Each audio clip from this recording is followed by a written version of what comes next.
ప్రతి ఒక్కరికి కూడా జీవితంలో ఏదో ఒక కోరిక ఉంటూనే ఉంటుంది. అటువంటి కోరికను నెరవేర్చేటటువంటి అద్భుతమైన రోజు రానున్నది. దానినే ఆషాదశమి అంటారు. ఇది శ్రావణ శుద్ధ దశమి రోజున వస్తోంది. అందున సోమవారంతో కూడి వస్తోంది.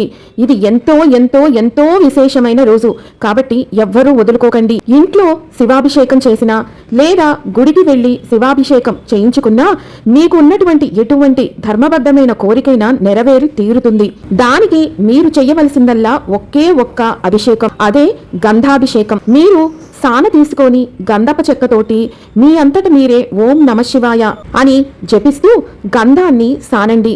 దాన్ని ఒక పాత్రలోకి తీసుకొని ఆ గంధంలోకి నీటిని కలిపి శివునికి అభిషేకం చెయ్యండి. మీరు మార్కెట్లో దొరికే గంధాన్ని కొనుక్కొని దాంతో చేసే కన్నా ఇలా సాన మీద సాని మీ అంతట మీరు తీసిన గంధంతో అభిషేకం చేస్తేనే దాని ఫలితం. ఒకవేళ మీకు ఇలా సాన లేదు, గంధప చెక్క లేదు అనుకున్నప్పుడు దేవాలయానికి వెళ్లి అక్కడ శివాభిషేకాన్ని దర్శించండి. మరి ఈ అద్భుతమైన రోజు ఏ రోజున వస్తుంది అంటే 4 ఆగస్టు 2025 సోమవారం. తిథి దశమి ఉదయం 9:44 వరకు ఉన్నది. ఈ సమయం లోపల మీరు మీ ఇంట్లో గాని దేవాలయంలో గాని గంధాభిషేకాన్ని చేసి లేదా దేవాలయంలో దర్శించి మీ కోరికలు అన్నిటినీ కూడా నెరవేర్చుకోండి. ఆ మహాదేవుడు మీ కోరికలు, అందరి కోరికలు నెరవేరాలని మనస్ఫూర్తిగా కోరుకుంటున్నాను.